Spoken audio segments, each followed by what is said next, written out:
TikTok, time to rock. Good evening, good morning, good afternoon to everyone who's watching from all over the world. I'm your friendly neighborhood philosopher. Banned. Until when? When did I get unbanned? Was that today or yesterday? That was yesterday. Yesterday, I got unbanned. They banned me and unbanned me so much. It's all like a blur of being banned and unbanned. All right, so it's me. I'm back, and with me now is, as we've discussed before, the equivalent of a man who spends his life documenting sightings of the Loch Ness Monster. He is Robert Spencer, who specializes in that mythical creature called JIHAD. How are you doing, Robert? I am doing great, David. I've been watching a lot of people saying prayers, giving alms, being charitable and kind. That was their jihad, getting people to school on time, going to the gym. It's very exciting, tracking jihad activity, because you get to see so many people doing good works. All right, just checking here because Carm said no sound. Oh, she took the message back. I guess that was Carm not having her audio on. Everyone else got sound. Just verify, because I do occasionally have problems like that. We good? We all good? Let us know if we do in fact have sound. Elle says she has sound. All right, think we're actually good. Wow, I guess our jihad is having sound. Robert, did you know that jihad is just this internal spiritual struggle? Did you know that? I have heard this, David. As Yeah. a matter of fact, that is the true, correct meaning of jihad. It is a struggle to please Allah. And Allah being the all-benign creator of the universe and of all of us, jihad means benevolence. Jihad means magnanimity. Jihad means kindness, patting little birdies on the head. And so we've brought up many times here. We have the That's My Jihad campaign that was popular just a few years ago, where Muslim organizations were posting this on like the sides of buses. So if you don't actually know what jihad is, they're explaining to you what jihad is, and it's just this struggle to really get things done. It's a struggle to go to the gym. It's a struggle to hang out with your friends and stuff like that. It's a struggle to get your kids up in the morning. Everything is your own jihad, because it is jihad means struggle. So they're saying that's my jihad, and so with that said, I ate fish a couple times this week, and it's like vegetables in that I don't like. I mean, I could deal with fish if it's fried, like fried catfish or something like that. Catfish fried in peanut oil, I'll tear it up. Regular healthy fish, I'm not a fan. But as you get older, you're supposed to start eating. Well, you're supposed to eat the stuff when you're younger, but then you get older and they tell you really have to start eating this stuff. So anyway, I've eaten fish a couple times this week. Anyway, that's my jihad. What's yours? Well, David, I've got a new book coming out, and so I'm starting the jihad of trying to get the word out about the new book. And that is, of course, always a struggle, or jihad. And the book, of course, as you know, is called The Critical Quran. It is a commentary on the entire Quran, not my commentary, but my collection of the words of Ibn Kathir, the Tafsir al-Jalalain, Qurtubi, in other words, the primary Sunni commentators on the Quran, plus a new clear translation of the Quran. As you well know, of course, all too many translations of the Quran into English obfuscate rather than clarify the meanings of the passages, quite intentionally. Whereas this Quran is a clear translation, commentary to help people understand what is actually understood by mainstream Muslims about the various passages, plus all sorts of goodies like variant readings. I've even got a couple of Shiite surahs in there, and all sorts of fascinating, wonderful things. Of course, everybody knows that the Quran is a garden of delights, and nothing proves that more than the critical Quran. And so my jihad this week has been to begin to start the publicity about it. Well, Robert, we'll definitely have to discuss that probably a little before it's officially available. But it already sounds like an epic dumpster fire. I mean, you just talked about variants. You just talked about variants, and I've heard from Muslim apologists for decades now that there is not a single variant, any variant anywhere in the entire history of the text of the Quran. So one, you already made that up, and two, I'll just have a question for you. When you translate verses like Surah 4, verse 34, are you going to give the true translation that it's, if she disobeys you, or if you fear disobedience or rebellion or something like that, then you admonish her, banish her to a separate bed, and then tap her lightly with a toothbrush? Are you going to give the true tap her with a toothbrush translation? David, it's interesting you say that about 434 in particular, because for that verse, I provide 20 different translations, all done by Muslims, to show that beat her is actually the primary way that native speakers of Arabic who are scholars of Islam and the Quran have understood the passage. Well, now I'm confused, because all the apologists and da'is are saying one thing, and then people who actually read it in the Arabic are concluding something very, very different. All right. Well, we'll definitely have to check that out, and I'll point out all the many, many, many other flaws in it that are totally going against what the Dawagandists say. And we know we can always trust what the Dawagandists say. But we didn't get a show last week because I was banned once again. And hang on, a little note. People keep posting. Infidel here says, David, consider moving to Rumble.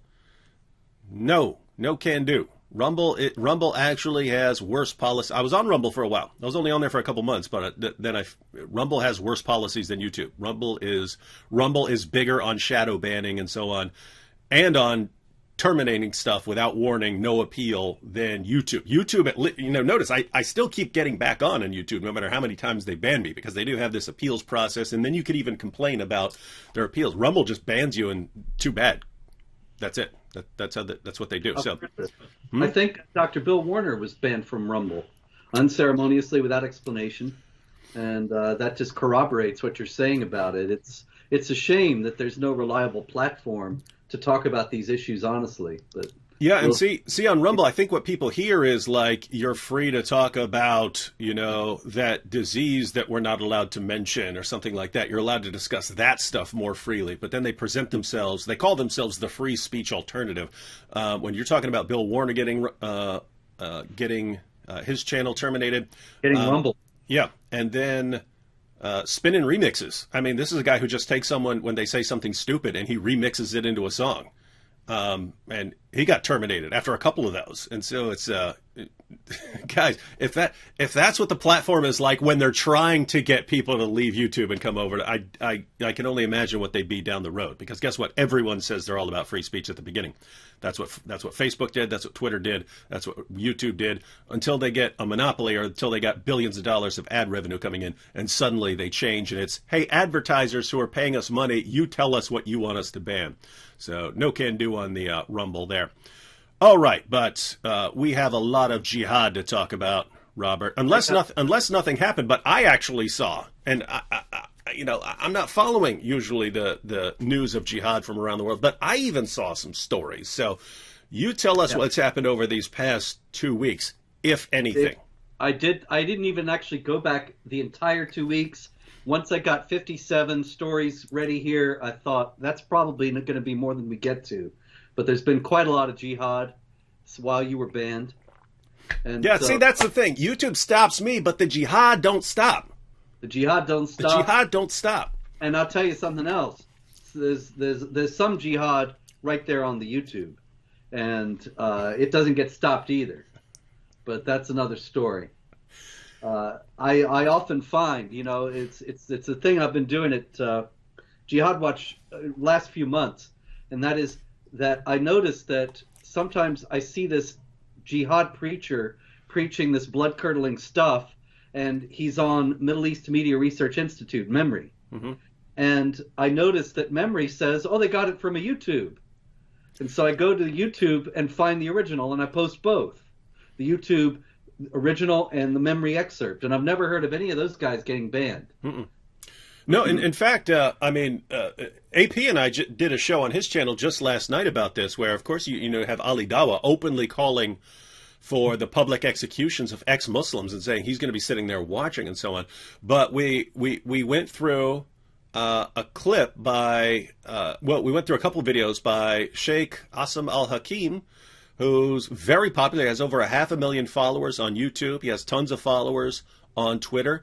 And he's saying, hey, our community, the Muslim global community, is too weak right now. But so we just sit back and keep teaching Islam, keep doing dawah. But in, 50 years or so, we have to be ready, because that's when the Islamic government is going to command us to go out and wage what we call offensive jihad.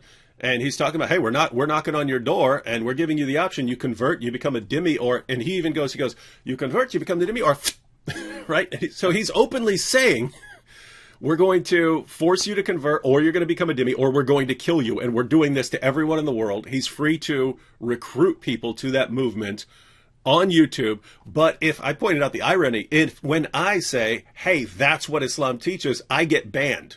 So he's out recruiting. Yes, join me. We're going to do this. This is what we're going to do. We're not strong enough now, but we're going to keep building up our strength until we go on a global killing spree and kill everyone and subjugate everyone. And YouTube's like, great, we're all about diversity here. And I say, hey, don't go on that killing spree, and don't do what this guy said. How dare you? Your bigotry. You have to be banned. We live in an insane world, man. We do. And, I think that goes back years, because I remember the Organization of Islamic Cooperation, about 15 years ago, they started their Islamophobia Observatory.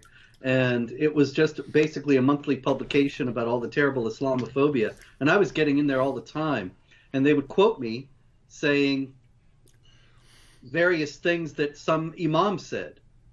And the OIC never got mad at the imam, and the imam never got in the Islamophobia Observatory. But I was always get in for quoting him. Robert Spencer says, fight those who do not believe. Robert Spencer, it's right here on his website. He says, if your wife rebels, you can beat her into submission. We found the quote on his website. That's it, man. That's how it was. All right. Still got that going. I don't know. I haven't checked in on it in years, but anyway. Okay, a lot of jihad this week. Shall we start with the war? The Ukraine war, the Russia-Ukraine war that we've discussed before, and I said it was not a jihad. The Mufti of Chechnya, Salak Mezyev, has actually contradicted me on that. And he says that the Chechens who go to Ukraine to fight with the Russians against the Ukrainians have gone to jihad.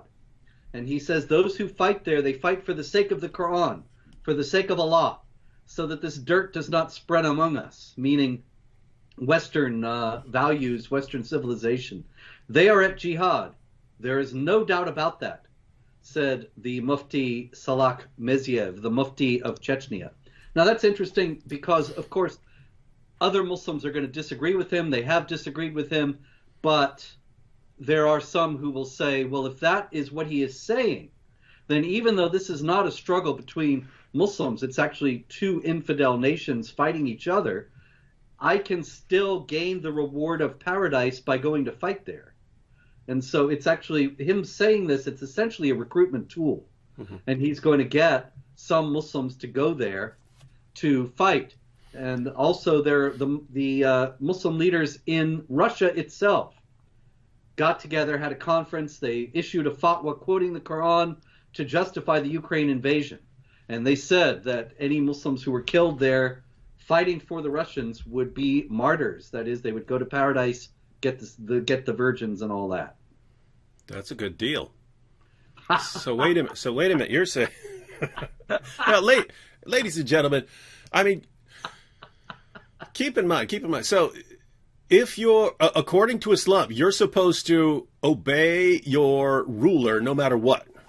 I'm talking about your Muslim ruler. unless he just clearly says something that is incompatible, in which case he becomes an apostate or a heretic or something like that. You're supposed to obey him. And so if he says, if your Muslim ruler says, yeah, it's jihad to go and fight in Ukraine or something like that, then you're good to go. But think about the absurdity of it, right? So it's, hey, you go over there, fight in this war that has nothing to do with you, so that you can spend eternity deflowering virgins in paradise. I mean, do you really not understand how insane that sounds? That was the offer that Muhammad made to his followers. Hey, you fight for me, do what I say, do exactly what I say, don't back down, and Allah guarantees you that you'll spend eternity deflowering virgins in paradise. And they go, what? Deflowering virgins for eternity? Oh my goodness, how are we going to do it? He says, don't worry, Allah will give you a miraculous erection that never, your penis will never go limp. Allah will give you a miraculously turbocharged penis so that you can spend all day, every day, deflowering virgins. They go, whoa, okay, lift Allah Akbar, charge! Guys, when someone comes at you with something like that, you need to be like, wait a minute. Something sounds a little off with this one. All right. But anyway, it's working.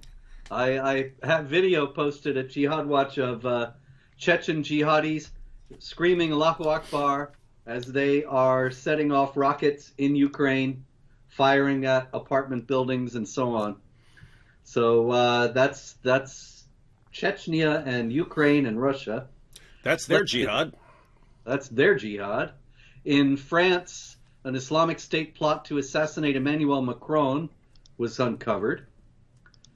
And that is just part of all the ongoing jihad activity that we have in France. Let's see what else we have these last 2 weeks. Oh, this was an interesting story. This is a little bit tangential, but not too much. This woman from Algeria living in France, she was convicted of racism, which is apparently an actual crime in France. And she said all these very rude things to some black people. And what is noteworthy about this is that she was convicted under hate speech laws. And as she was being escorted to prison, she shouted out, "I am outraged. I am Algerian, and you have judged me like a French woman." Shame on them. And, of course, there's several levels to this. It's a very interesting statement. One is that she considers herself superior to the French women. And where'd she get that idea? Well, maybe, David, from chapter 3, verse 110 of the Quran, which says, "You are the best of people on the earth." And the unbelievers, of course, in chapter 98, verse 6, are the most vile of created beings. And so she's one of the best of people. She's being treated like the most vile of created beings. But also I think she shows an awareness that hate speech laws and all that are really designed to combat criticism of Islam and to silence people like you and me. They're not really for actual people who speak actual hate speech, such as this woman with all her racist statements. That's not for whom the laws were intended. And so she's outraged that the laws were applied against her. Also in France, another mosque was shut down for 6 months for preaching jihad. And here again, I just don't think that's going to work. In 6 months plus 1 day, that mosque will reopen. And what is it going to do? Preach flowers and sunshine? It's going to preach what it preached before, because what it preached before was based on Islam. Also in France, a Muslim screaming Allahu Akbar attacked 2 transgender people with a knife. When the police arrived, he said, "Shoot me. I want to die as a martyr. I want to go to paradise." And we were just discussing why he wants to go to paradise in connection with the Chechens fighting in Ukraine for Russia. He wants to enjoy the virgins forever. Next door in Germany, quite a lot of jihad activity lately. We have an interesting story about Abdalrahman A. They never give the last name of these guys. So nice. Yeah. Maybe it's Adolf, and that's why they want to do it. Ha! In any case, he stabbed three people, this fellow, Abdul Rahman, on a passenger train in November. And it was immediately reported that was mentally ill, which is, of course, something we hear often in connection with jihad attacks. However, in a strange plot twist that is quite unusual in this line, German authorities have actually admitted that this fellow is a jihadi and not mentally ill at all, as was originally reported. I guess that's progress in a way. If they're finally, after all these years, reporting that there are some people who actually just kill because that's what their ideology tells them to do. That's certainly true. That's what they've not wanted to admit all these years, and that's why they say so many of these guys are mentally ill. Another case, actually, just from today in Germany, another Muslim migrant stabbed three random men with a knife. And this was in Mainz in Germany. And the police announced that they were investigating to try to discover the motive. Because, of course, for them, jihad is everything that we were talking about before. Losing weight, getting to church on time, whatever. Has nothing to do with violence, nothing to do with believers fighting unbelievers. And so the idea that jihad might have something to do with this fellow's motive just doesn't enter into their thinking. Mm-hmm. Strange stuff. A related story about that, another Muslim who stabbed people at random in Germany, it was originally reported as being named Elias, which is the Greek form of the name Elijah out of the Old Testament, and is a very common name among Arab Christians. But it turns out now that he's going to trial that his name is not Elias at all. It's Muhammad.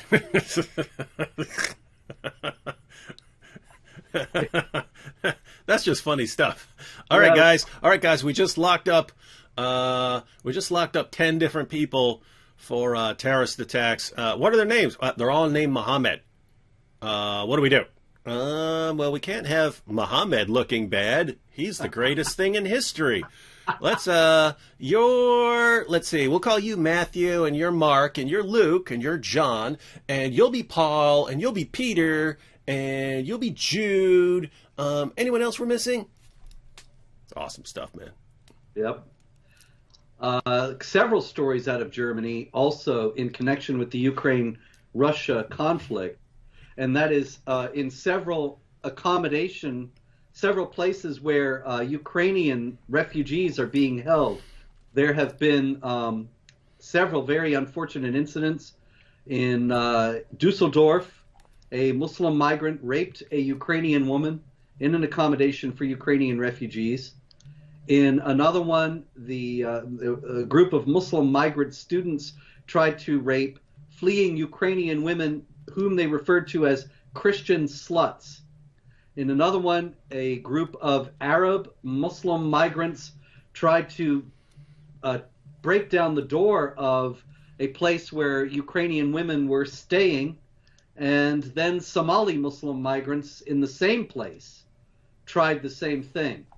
Now, all these sexual assault and rape cases and attempted rape cases go back, of course, to the idea that is enshrined in chapter 33, verse 59 of the Quran, that a woman who should cover herself so that she's not molested, with the unspoken corollary that if she is not covered, she may lawfully be molested. And of course, then the captives of the right hand being able to be taken for sexual use, as in chapter 4, verse 24 of the Quran, and so many others. And so it comes as no surprise that a recent survey found in Germany that most of the sex offenders are from Turkey, Afghanistan, and Syria. Now, of course, the report did not mention the golden thread that might tie together Turks, Afghans, and Syrians. Yeah, what could that be? I can't even think of one. Possibly be. But of course, nobody discusses the fact that these behaviors are actually sanctioned and approved in the Quran, and that's why you have this kind of behavior. When people think something is morally acceptable, they're not going to hesitate to do it.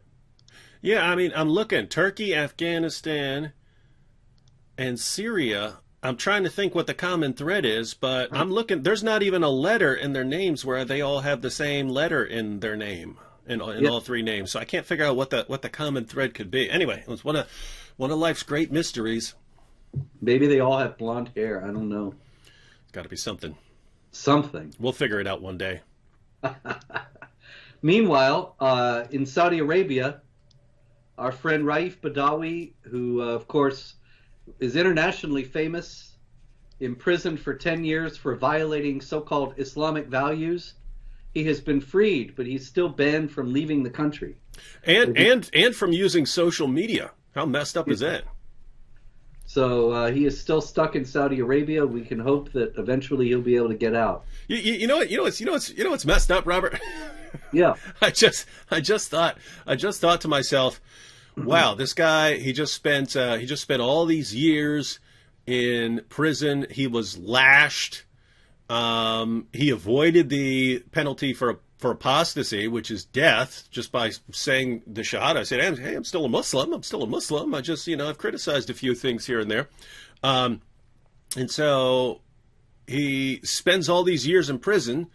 His family had already fled to Canada, and you think finally he's out. Cool, he could go be united with his family, and we'll get to hear from this guy. We'll get to hear what he went through, and this guy's probably just going to be going off on the people who did all this stuff to him, lashed him, and so on.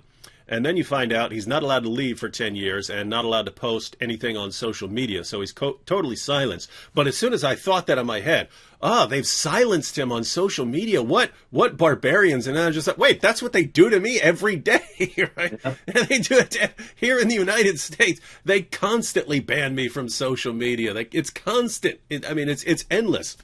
So I've said it before. Maybe we're not as different from Saudi Arabia as we like to think over here. Oh, I think that's absolutely true, because another related story out of Saudi Arabia that also got international attention is that they executed 81 people in one day for various crimes, including deviant beliefs.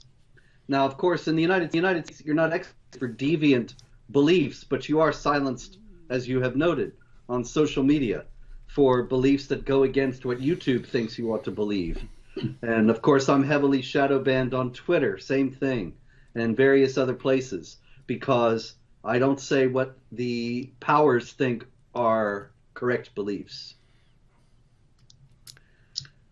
In Saudi Arabia, in that 81, it's interesting to note that 81 people were executed, and the Crown Prince, he has been criticized harshly for this because he was supposed to be reforming the country's very strict adherence to Sharia.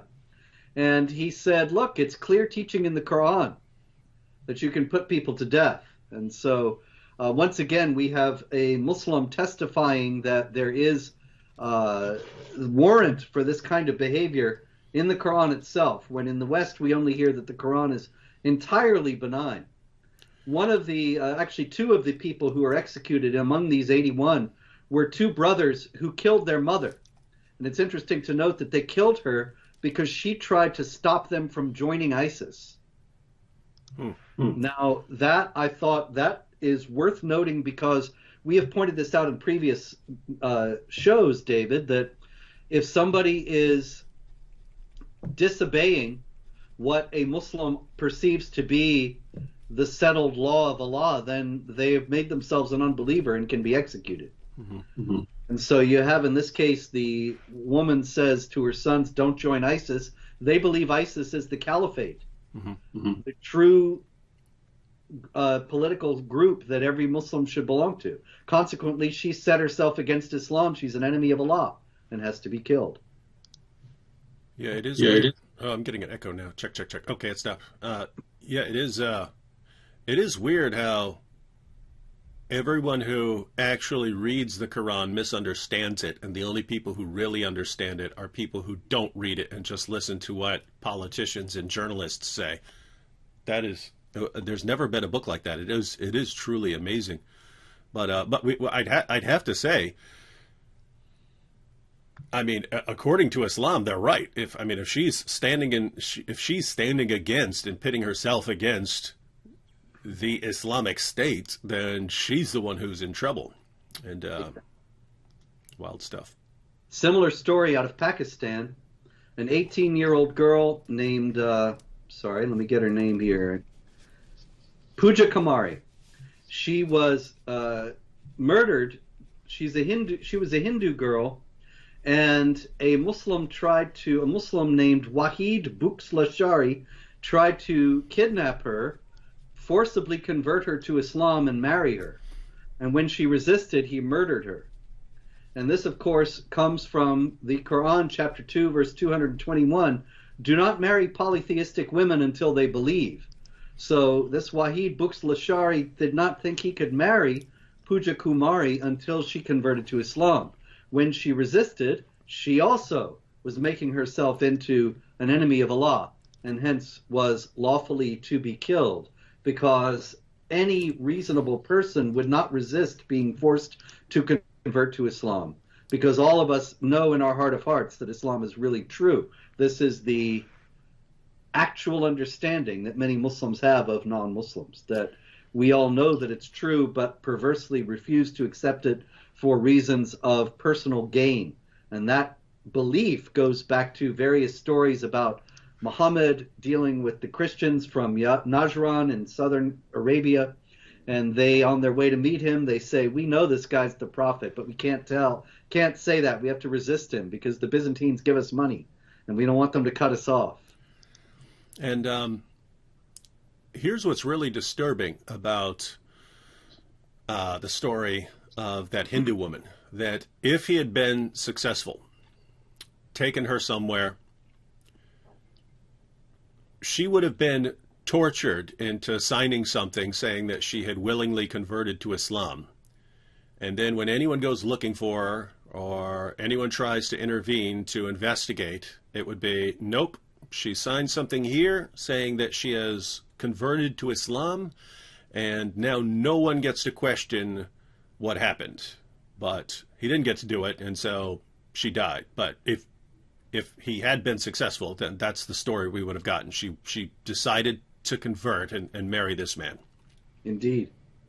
By the way, ladies and gentlemen, you wonder why we say that? Because we wonder why we're saying that, because it happens all the time in Pakistan. You can walk up to any random woman, Hindu woman, or Hindu girl, Christian woman, Christian girl. If you can successfully kidnap her, you take her, marry her off to some guy, and beat her until she signs something, and it's case closed. Mm-hmm. Absolutely. It happens so often. And then we've seen courts in Pakistan say, look, we have the document, and here she is. She says the document's authentic. She's converted of her own free will. Case closed. End of story. All right. More out of Pakistan. Oh, here it is. Recently, the federal minister for civil aviation, Khwaja Sarwar, he was addressing a public rally, and he said that he would like to become a suicide bomber to kill the enemies of Pakistan and Islam.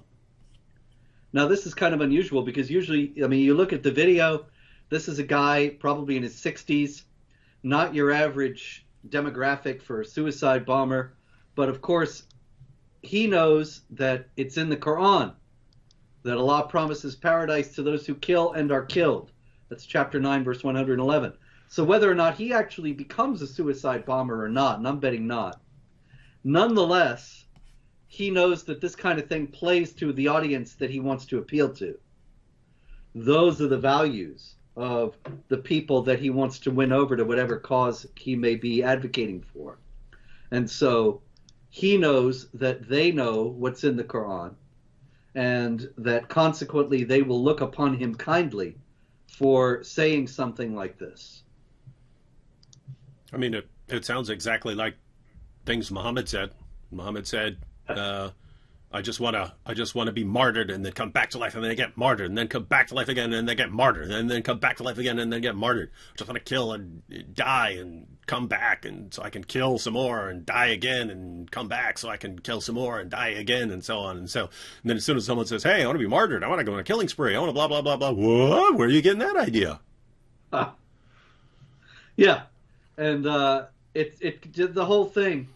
The idea that this guy would say this, it gives the lie once again to the Western idea of what's in the Quran and Islam. This is an educated man, a powerful, excuse me,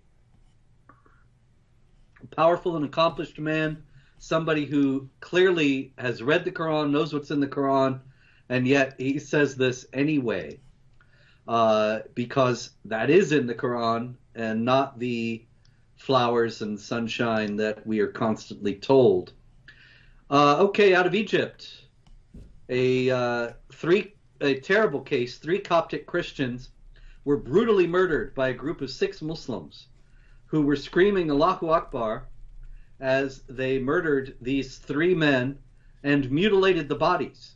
And they said that this was revenge for the death of one of their family members from 1952. Now that's 70 years ago, and I don't have any way to verify whether or not that's true, but I do know that in the Quran, in chapter 5, verse 45, it says, "We prescribed for them in it life for life and eye for eye, nose for nose and ear for ear." And consequently, you can start a cycle of revenge that will never end, because both aggrieved parties read the same Quran and will consider that they have a right to avenge themselves against the other. And there's no corresponding. I mean, people will say, well, that eye for an eye business, that's in the Bible too. Sure, but there's also forgiveness in the Bible. And while this passage in the Quran says whoever forgoes it, it will be expiation for him, that's a voluntary thing. And somebody might decide to go with the eye for eye, and then it could never end. And so it's entirely plausible that these people are working out a cycle of revenge that goes back to 1952, maybe even before that. Wow. Okay, a lot of stories out of India and the subcontinent in general. Did you? Yes, sir. Did you see the Kashmir Files? I have not had an opportunity to see it yet. I've got to see it. I've read so much about it, but I have not seen it yet. I caught it. Fantastic. How was it? Yeah, I'll make a review. Unfortunately, I'm going out of town like late tonight, so I won't be back until Friday night. So I'll post a review on Saturday. I do have some criticisms, but overall, I mean, it's a very well-made movie, and you see a lot of messed up stuff. And there was stuff in there I'm sitting there going, there's no way that happened. And I would look up the actual story, what happened, and it's worse. What actually happened, and so on. So anyway, yeah. Well, there was some stories connected with the movie, actually, out of India. There were 3 Muslims who stabbed 3 Hindus who were coming out of seeing the Kashmir Files and were shouting slogans that the Muslims took issue with, and they stabbed them. Also in India, it was Holi, the Hindu festival of colors, and there were quite a few incidents around that. A mob kicking and beating Hindus for celebrating too close to a mosque, a mob stoning Hindus who were celebrating, and then the police showed up and the Muslims stoned them as well. And in an unrelated, separate but related story, I should say, a Hindu young man, 20 years old, was swimming in a well, and the Muslims thought that it was their well, and they murdered him because, of course, chapter 9, verse 28 of the Quran says the idolaters, the polytheists, are unclean, and so the Muslims believed that he had contaminated their well, and consequently they murdered him as a result. Bangladesh, there was also an attack on a Hindu temple, which was robbed and ransacked by a mob screaming Allahu Akbar just before Holi, began, and a Hindu in Bangladesh was arrested for criticizing Muhammad. Now, over here, they just close your YouTube channel, but he was arrested, and then a mob formed demanding exemplary punishment of him, because, of course, an example is exactly what they want to do, to frighten people into thinking they cannot and must not say anything critical of Islam, not even close to being critical, because if they do, then they will be not only arrested, but lynched. Connection with that, in Pakistan, there was a film made called I'll Meet You There, starring a famous Pakistani actor, Kavi Khan. And it was made by a filmmaker who wanted to make a film about Islamophobia. And it was banned in Pakistan for presenting a negative image of Muslims. So you have a film that's supposed to be about Islamophobia, and it's banned for presenting a negative image of Muslims. We saw this recently in the United States at the Sundance Film Festival with the banning of the apology, rather, for the film showing of the film Jihad Rehab, because even the idea that any Muslims could be terrorists and would need rehabilitation was just too Islamophobic for the Sundance Film Festival and for its followers. And in Pakistan, this film apparently had some negative portrayals of Muslims or some aspects of Islam, and so even though it was supposed to be attacking Islamophobia, it was banned. Well, that's a swing and a miss there. All right, Nigeria. I'm going fast here because we're running out of time. Always more jihad in Nigeria.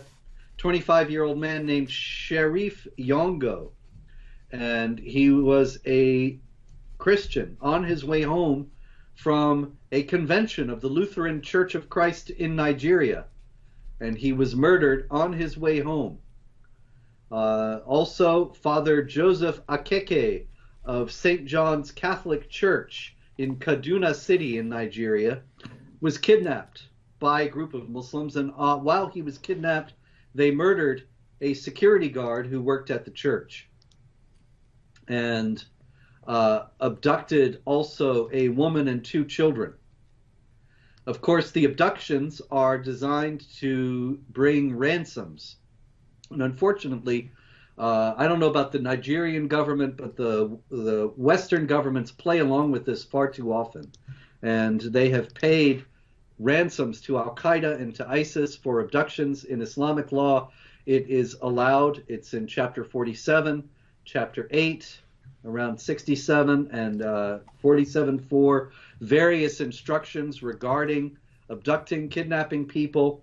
And 47.4 says they can be enslaved, killed, freed outright, or ransomed, depending on what is best for the Muslim community.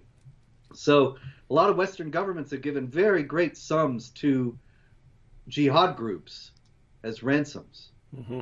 And it's never it's disastrous, right? It's once you do it, you pay for it, you get more. You get what you pay for. Yeah. By the way, you just got a greeting from Kaduna, Nigeria. So hello, Kaduna. So we do have viewers in Kaduna, Nigeria. I love you all in Kaduna, Nigeria. Let's go to Canada, David. This is an important story. A man holding an axe and pepper spray went into the mosque. And I heard this one, and what wasn't? Didn't we have Trudeau and Yes. all the other politicians? That dude Ford. That Ford dude, and everyone's, there's no place in Canada for this bigotry against Islam, and then I recall some additional details came out. Yes, it was a big Islamophobia case. Canada had a terrible story a few years back of a young man who ran over and killed a Muslim family on the street, and that's a terrible case, obviously, a heinous crime, and the man should be prosecuted to the fullest extent of the law. Mm-hmm. At the same time, it has been made the basis for a massive Islamophobia campaign in Canada. And there are groups that have, I believe, falsely claimed that Canada has some terrible Islamophobia problem, and that's why this happened. Yeah. And Yeah. it has to be combated. And so they seized upon this incident at the mosque. Trudeau issued a statement. As you said, I strongly condemn this violence, which has no place in Canada. And they were using it as another instance of this terrible Canadian Islamophobia until the perpetrator was arrested. And his name is Mohammed Moise Omar. Huh. That's a Apparently a member of the mosque who had a beef with some of the people inside. Yeah, and I mean, couple issues here. One, I mean, aren't Canadians like the most laid back people in the world? As far Oh, as I yeah. can, I think they sit around all day drinking Tim Hortons coffee. I mean, that's what they do in Canada. There's literally nothing else to do in the entire country except There's go to curling. go to Tim Hortons and eat some and drink some maple syrup. There's But curling, David. yeah, so but here's the thing, and this is amazing. You eventually get some either horribly evil person or some insane nut job or something like that, but just he decides to run down some Muslims, and then it's because of that we've got this national problem that we need to look into and talk about all the time. When for the rest of the world, there can be Islamic terrorist attack after Islamic terrorist attack after Islamic terrorist attack after Islamic terrorist. It doesn't matter. There are there have been tens of thousands of them just since 9/11. Every time we come on here, you can talk about 50, 60, or 70 of them. It's relentless, and yet we're assured there's never a problem, and only a racist and a bigot and a hate monger would even think about looking into the source of this problem. So it's like, my goodness, and it sucks because as you see there in Canada, it's most frequently an insanity among the leaders and among journalists, right? Your average person walking down the street, if you break that down, say, hey, guy just ran his vehicle into some Muslims. Do you think we should look into that? Do you think we should look into why he did that and try to get to the bottom of it, punish that guy, but also look in to make sure that's just like, you want to make sure that that's just that guy and he's not part of some group that has an ideology that actually promotes those kinds of attacks. Shouldn't we look into that? I go, yeah, of course. And then if you're talking to a regular person and you say, well, hey, if jihadis are all quoting this book and the commands actually sound like they're commanding what these guys are doing, don't you think we should look into that? Your average person says, yeah, of course you should. I mean, it's obvious. I mean, an idiot could understand that.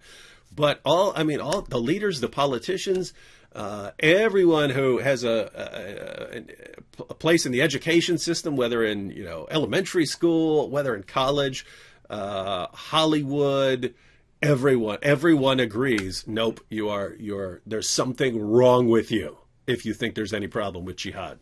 I got a story out of that about that actually, David, out of Goethe University in Frankfurt, Germany, where it has become a controversy now because a professor, Suzanne Schroeter, she criticized the hijab and is now, of course, being denounced as a racist.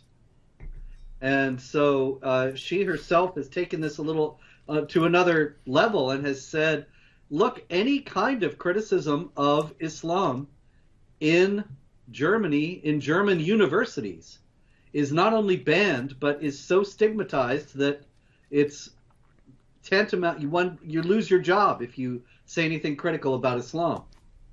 And that's not just in German universities, of course, that's true here as well.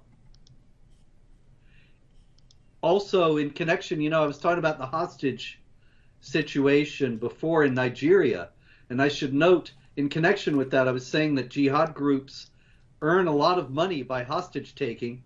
Also this week, the UK, the British government, gave Iran, the Islamic Republic of Iran, $515 million for 3 hostages. So there you go. Hostage taking is sanctioned in the Quran and in Islamic law, and it's a lucrative undertaking thanks to foolish and short-sighted infidels. Let's see what else we got here, David. There was a very important story out of Iraqi Kurdistan. And that was the story of a young woman named Iman Sami Magdid, who was 20 years old, and she was something of a social media presence, and she posted a video of herself singing Christian hymns and announcing that she had converted to Christianity, whereupon she was summarily murdered by her brother and uncle. And of course, this goes back to the Quran, chapter 18, where Khidr, Moses' strange companion, kills the young boy, and Moses asks him why, and he says he was disobedient to Allah, and consequently his parents, who were pious, deserved a better child, and all the other sanctions for honor killing, as well as the death penalty for apostasy.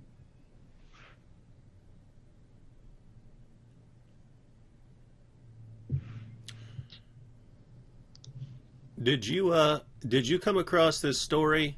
I'm checking it out. Did you come across this story from Israel? Did you see that one? Yeah, I got several from Israel here. Yeah, which one you? I got. I saw one. I came across one today from a shopping mall. Yeah, the stabbing. I can't find. I have it open here, but I can't find which one it is. Oh, here it is. Yeah, the stabbing of a Palestinian. Oh no, that's not it either. There were so many that. I got this one. This one says Beer Shiva terrorist caught. Yeah, in Beer Shiva. Taught high school in Bedouin town. So this was a high school teacher. Yeah, he stabbed 4 people to death, and actually he ran down some, and then stabbed. He ultimately killed 4 people, and Hamas applauded it. And I have another one from Jerusalem. Same thing, really. A Muslim stabbed 2 cops. Hamas applauded it again, called it a heroic act. I'm just looking at the. I'm just looking at the list here. So Iraq, Canada, Nigeria, Bangladesh, India, France, Germany, Pakistan, Egypt. It's just everywhere. It's like it's every week. It's everywhere. New Zealand. I'll give you one goodness. more, since you're talking about places. In New Zealand, there is a 20-year-old Muslim who openly threatened to kill non-Muslims in the city of Auckland. And he has been ordered to undergo a mental health evaluation because, of course, here again, this is where we came in. Authorities all too often think anybody who wants to go jihad is just crazy. And they don't understand or acknowledge the existence of the jihad imperative. Wow. It is literally everywhere. Everywhere that Islam is, there are plenty of Muslims who don't do anything, but you always end up with jihad one way or another. Indeed. Well, everywhere people believe that Allah rewards violence against unbelievers. And where do they get the idea that Allah rewards violence against unbelievers? Hollywood. It's Quran. Oh, the Quran. Oh, okay, the Quran. Okay, yeah. You're right. You're right. I'm wrong. You're wrong. I mean, you're right. I'm wrong. Yes. So, Muhammad commits violence against unbelievers. The Quran exhorts violence against unbelievers. And then Muslims commit violence against unbelievers. And, of course, it has nothing to do whatsoever with Islam. Yeah, the ones who actually know what Muhammad taught and are willing to do it, they're the ones who misunderstand their religion. And we're told that the true Muslims, the ones who know the true nature of Islam, those are our nice friends who never do anything to us, our nice Muslim friends who never attack us and so on, that we work with. And if you quote a verse to, they'll have no idea what you're talking about because they don't know what's in there. And so once again, it's this really, really strange book where the more you read it, the less you understand it, and the less you read it, the more you know about it somehow. It's amazing. It's an amazing book. Now, if I were to argue for a miracle in Islam, it would be that. It would be that the more you read the book, the less you know about it, but the less you read it, the more you understand it. That's a miracle. What a miraculous book. There it is. That's the best dawa. That sure is some good dawa. All right, we all done for the week? I think that's about it. There's plenty more, really, but it would take another hour.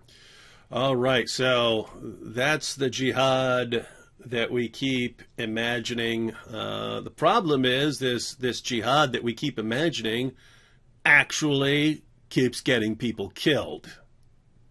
And that's the terrible thing. You know, if we were talking about the Loch Ness Monster and we were obsessed with Loch Ness Monster sightings, and there's no Loch Ness Monster, but somehow this Loch Ness Monster kept slaughtering people all over the planet, everywhere.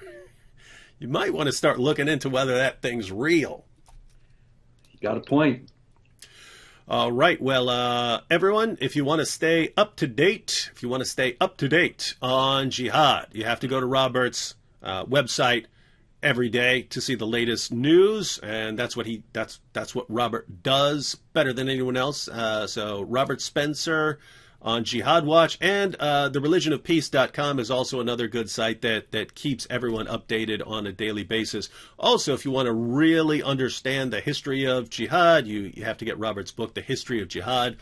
Those links are in the description box, and we will very soon apparently be discussing your critical Quran. Any final thoughts? There'll be more jihad. That's all I can tell you. Yeah, sadly. More jihad and more Loch Ness Monster sightings. But yes, the Loch Ness... Messy. Yeah, the Loch Ness Monster sightings, fortunately, will not actually get anyone killed. But the imaginary jihad will keep getting people killed. And Carl here says, thank you, David, for taking the time to listen to Robert's delusions. And so, you're welcome, Carl, and you're welcome, everyone. We'll continue listening to Robert Spencer talk about all the delusions that are getting people killed all over the world. Yes. Until next time. Delusions. Catch y'all later.